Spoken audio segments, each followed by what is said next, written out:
கோலிவுட்ல தற்போது களமிறங்கும் புதுமுக இயக்குனர்கள் தமிழ் சினிமாவை வேற தளத்துக்கு கொண்டு செல்ல முயற்சிகள் மேற்கொண்டுட்டு வராங்கன்னு சொல்லலாம். அந்த வரிசையில புதுமுக இயக்குனர் சர்ஜுன் இயக்கத்துல எச்சரிக்கை, இது மனிதர்கள் நடமாடும் இடம் அப்படிங்கிற வித்தியாசமான டைட்டிலே பலரையும் திரும்பி பார்க்க வச்சிருக்கு.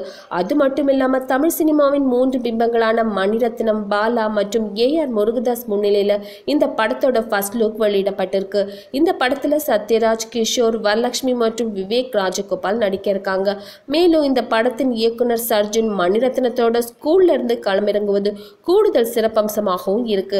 இந்த படத்தோட தலைப்பிலேயே அசத்திய இயக்குனர் சர்ஜுன் படத்திலையும் அசத்துவாரு அப்படிங்கிற நம்பிக்கையை எல்லோர் மனசுலையும் ஏற்படுத்தியிருக்காருன்னு சொல்லலாம். இந்த செய்தி பிடிச்சிருந்தா லைக் அண்ட் ஷேர் பண்ணுங்க. மேலும் நெட் டிவி ஃபார் சேனலை சப்ஸ்கிரைப் பண்ணுங்க.